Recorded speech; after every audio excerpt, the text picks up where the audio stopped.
I'll begin Module 4 of Finding Your Purpose after I do a quick recap of what we have already covered.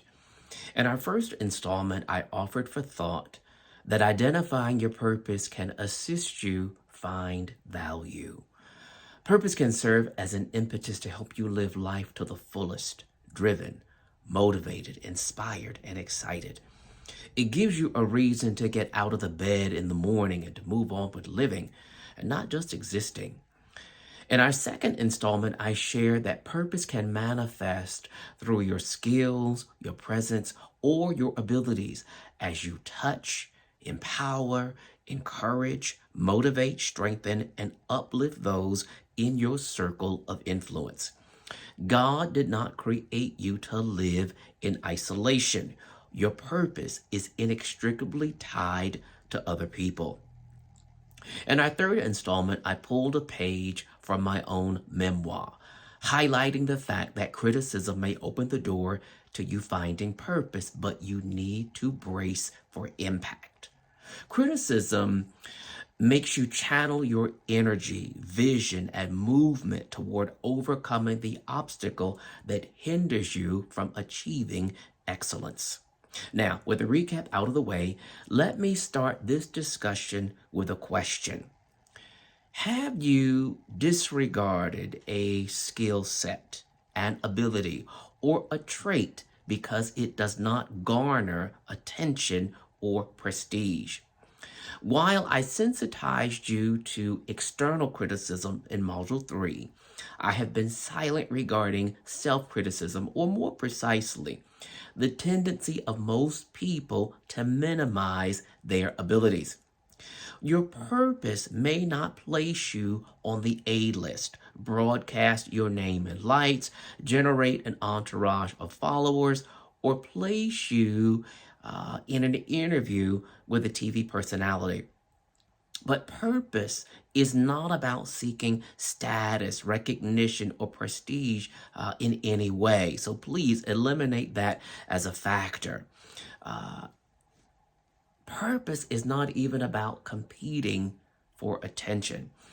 Purpose is about walking in and fulfilling your assignment here on earth, understanding that you are uniquely qualified to do what you do. What God has placed in you gives you a sense of fulfillment, and at the same time, it enriches the lives of other people. I have been blessed to meet a lot of wonderful people. So I'm going to highlight a few of them and talk about their purpose. Hopefully it will be illustrative to you. Now, James is an engineer. He thrives in stressful situations, flourishes in problem solving, and he receives accolades, awards, and recognition from his subordinates, as well as his superiors for the work that he does. Now, just from listening to him talk about his experiences, I can discern that his purpose is leadership. Although when I mention it to him, he brushes it off and he says, it's just what I do. But he's actually walking in his purpose when he embraces leadership. Dr. Benjamin and I have been friends well over 20 years. Now, behind the pulpit, he is nothing short of amazing. He is a preacher's preacher with the word of the Lord in his mouth. But one of the things that I noticed about him years ago was his ability to negotiate and secure deals, whether it's a car, computer equipment, lawn care service, plumbing, or even carpentry. He knows how to score a deal. When he's walking in his purpose, he lends his negotiating skills to others and they benefit from his savvy. Mrs. Reed is from the South. She has always had a giving heart, even when she had very few resources. Now, in the kitchen, she produced restaurant quality food like cakes, pies, stews, and soups. Her ability to cook allowed her to feed countless families. The number of people that she touched because they sought a place at her table is probably in the thousands. And she accomplished this without a commercial kitchen, without a cafeteria, and without a food truck.